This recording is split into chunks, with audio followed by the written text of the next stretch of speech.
Mama said her buckets were gone too. You know she's got her favorite tree right by the house," Gabriel explained. "Huh?" I said. My conversational skills weren't at their best on cold winter mornings when I got to sleep in. At the moment, I was considering this a mild curiosity. Liam stood and headed toward the back porch, slipping on his boots by the door. "I'll check right now," he called over his shoulder as he pushed through the door and onto the back deck. I glanced over at Gabriel. "You think this is just random?" "Well, it's a pretty big coincidence to have my bucket stolen and Mama's."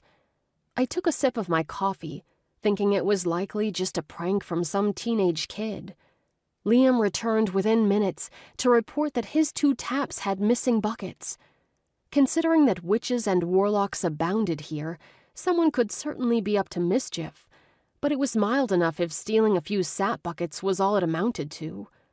By late that afternoon, it was quite clear that this was no random prank. Several of the major maple sugaring operations had all reported back that every single maple sap bucket was gone, and that the gravity lines, which transported the sap into the systems to produce syrup, had been cut. This was a major maple syrup theft and a potential financial catastrophe for the maple sugaring businesses.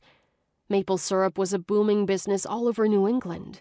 Whenever I thought about maple syrup, I imagined those old trade maps where you saw the arrows circling the globe to indicate the path of goods.